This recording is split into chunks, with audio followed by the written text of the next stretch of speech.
In this video we are going to be looking over this Minolta X-700 35mm film SLR camera, and this one is equipped with the MD 50mm f1.7 prime lens, and it's the kind that has the locking aperture at minimum aperture for use with program mode on this camera.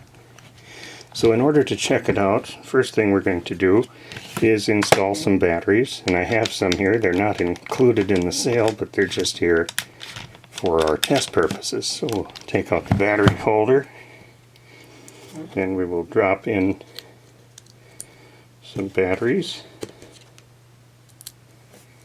and mount the holder back in. Whoop, they fell out. There they are. I always like to turn this backwards just a little bit until I hear that click, then I know the thread's engaged right, and then we can crank it closed. So now if I turn the camera on and have it set on the program mode, the shutter will fire and the aperture will stop down to something.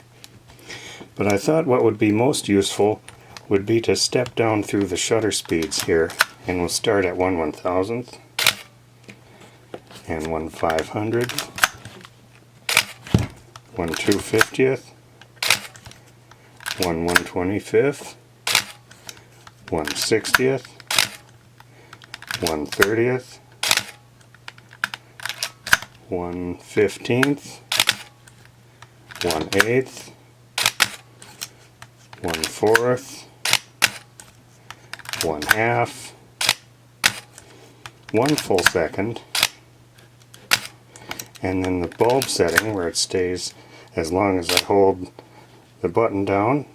The shutter stays open, aperture stays stopped down, and I release that button to complete the cycle. Let's check out the self timer.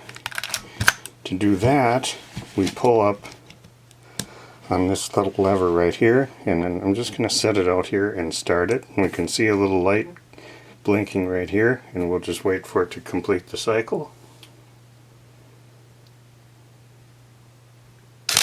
Okay, so there we saw that. Let's take off the lens. And let's look first at the camera body. Here everything looks good in the mirror box. The aperture follower is sprung properly, and the stop down preview moves that lever over like it should. And if we look at the lens, focus is nice and smooth, typical of these Minolta lenses. The aperture ring has nice clicks, and it does lock at that f22, and with it stopped way down we can look in here and see that blade's very quick. I don't see any oil on them from either the front or the back, so that's nice. If we open it all the way up to f1.7 and shine a bright light in the back, now I see what looks like slight haze in there, just a little bit.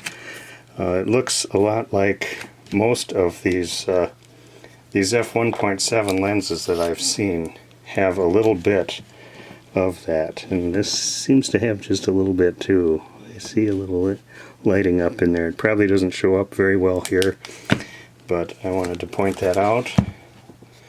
The lens mounts properly. If we look at the back here, we can open it up by pulling up on the film rewind crank, and we can see the back. The film transport was working, and the curtains come across properly. If we look over here at the battery door, or the back film door, there's some residue on the edges, a little bit, not a lot. It'll be due for light seals at some point, though probably not absolutely necessary right away. Film fragments in there. Door closes properly.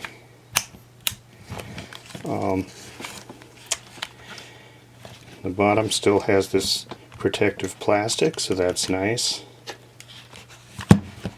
And if we look here on the top, it's got exposure compensation. We can set that here. Leave that at 0. It's got, in addition to the on and off, it also has an on with an audible beep. So what I thought we'd do here, let's just set it on the program mode. And then let's point the camera into this bright light here. Now let's shut this light off and this light off, because now it's saying that there's not enough light to take the picture and handhold.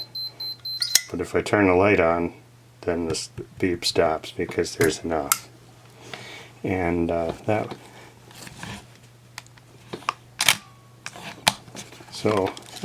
camera also has this Minolta strap with a pliable rubber neck pad. It's got the little blind for the back of the viewfinder. When you're taking pictures on a tripod and your eye is away from the viewfinder, this will prevent stray light from getting into the back. And then it also has a little holder for an extra set of batteries, and there aren't any in here at the moment, but you could put some in and always have a set with you. It doesn't have a lens cap, but it has this kind of dirty screw-in filter, and that proves the filter threads are good on the lens, and that filter will protect the lens.